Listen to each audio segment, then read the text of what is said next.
see out my back window. What a nasty day. Didn't make very much money. But it sets me up for as long as it doesn't rain on Thursday. Gotta bring back the gas can. Got it. That side of the road. That side. Come on, Silver Belt. That side of the road. Why do you drive all the way over there? Darren, I was just in the middle of making a really good video. You guys are going to really like it on my bit shoot.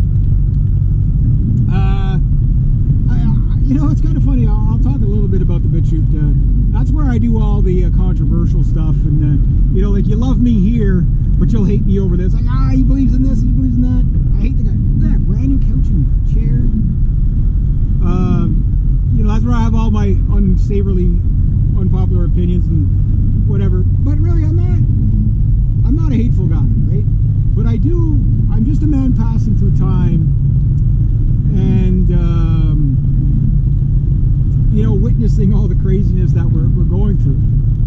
And, you know, I like making videos that are really thought-provoking, and I think this next series that I'm going to do, I don't know how many videos it'll be, but it's going to be probably something that when you understand what we're seeing in the world, you're going to go, oh dear God, really?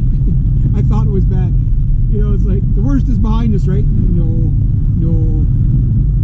It gets worse from here. But anyway, you might just sit back, laugh at the chaos of it all. That's all you can really do. So I got that mower going. It took like a friggin' 100 pulls to get it to go, but it's a pretty rickety machine, but it ran okay.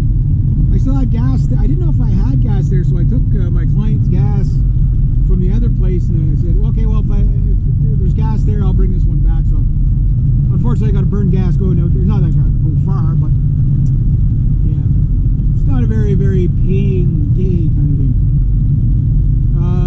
So hopefully tomorrow's not too bad, because I want to put in a little bit extra time tomorrow.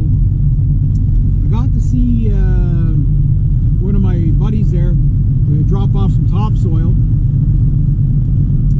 and that'll be good. That's going to be hard though, because I got to go up and down a big hill with a wheelbarrow. It's going to take me like 2-3 days just to do all that. But the good news is that look at the stop sign. Quebec stop. There we go. That's a Quebec stop, guys.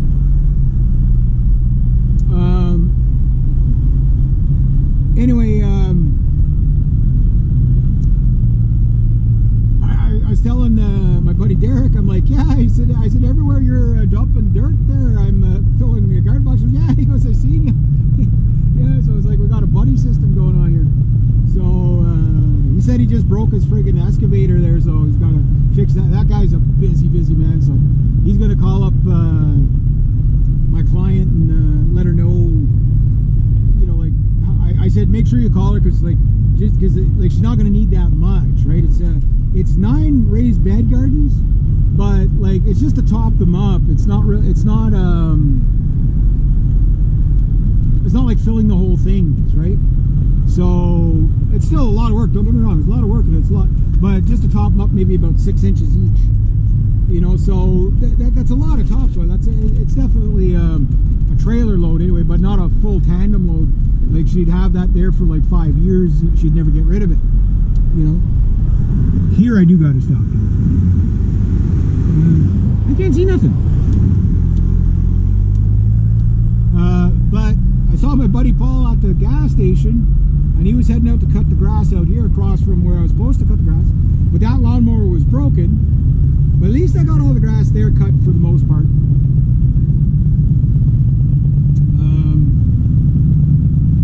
It kind of shortens my day. So either Thursday, because I can't do it tomorrow, but Thursday, if my buddy and I can tackle the rest of the grass there, that'd be just fantastic. Now the way it's raining right now, it's like perfect garden weather rain. And oh, speaking of garden, my horseradish. Oh, look at that! Somebody blew a tire. Truck blew a tire there. Look at that! Ooh, look at that! Look at that! Look at that! That! Holy smokes! Look at all that there.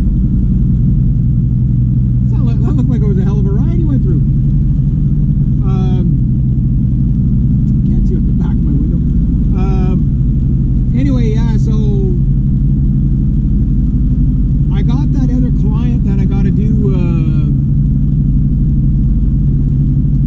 some work for, a new client, on either Thursday or Friday. So I'm hoping Thursday we can get the other two properties done with my buddy and I, so then I at least get paid for that for this week, and then get that extra client, which he's probably going to be,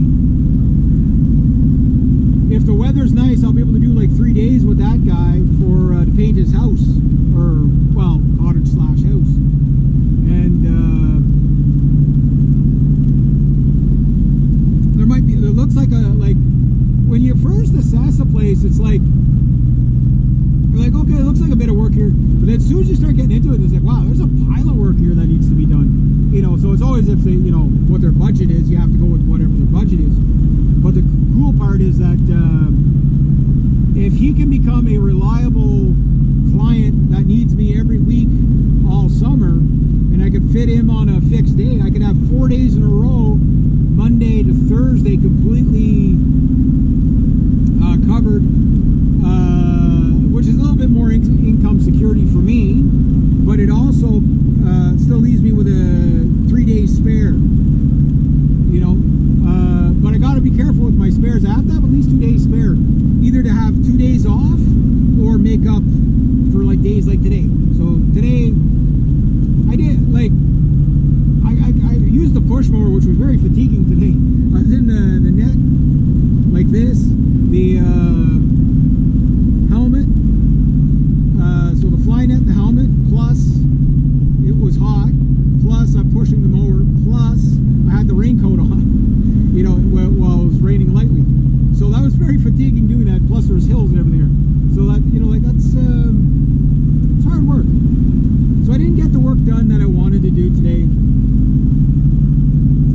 But that's the way the cookie crumbles, you know. But tomorrow I'm going to see if I can put in a couple extra hours like I did last week. Because I did a couple extra hours, 2 extra hours last week for one client. Like the one client I usually only work 3 hours for, but it's kind of like early season, there's a whole bunch of stuff you want to get done right away, and then you're cruising through the rest of the season. But we still got to paint the deck there, which last year it took like 2 months before it was dry enough to paint the deck. You know what I mean? So this year what I'm going to do is, like, if I have a spare day and I see it dry, I tell her, yeah, I'm coming over painting the deck. You know, I'll stay all day if I have to. You know what I mean? She'll be like, yeah, do it. You know, just to get it out of the road, right? Because painting decks are not, like, the painting part is not long, but it's in between coats. Like, you paint one coat. I usually do 2 coats, 3 coats, depending on the deck, right? It's just one of those 6 of one, half a dozen of the other, right?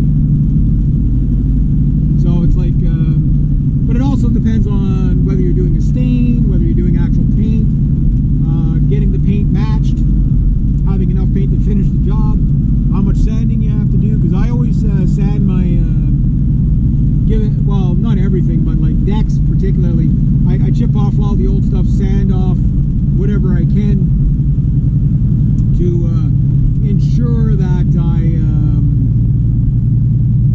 you know, don't have loose stuff coming up and just peeling the fresh paint off, right? And I'm usually pretty good at it, so what happens is, like, each year there's less that comes off, but there's certain areas, like, for example, put my lights on. There's certain areas where like along the roof line, where you get ice and all that hitting, all that always peels up every year. Like, it just, there's no amount of paint you can put there that it won't just get you know, uplifted just from the damage of shit falling off the roof, right? And so it's always weakened.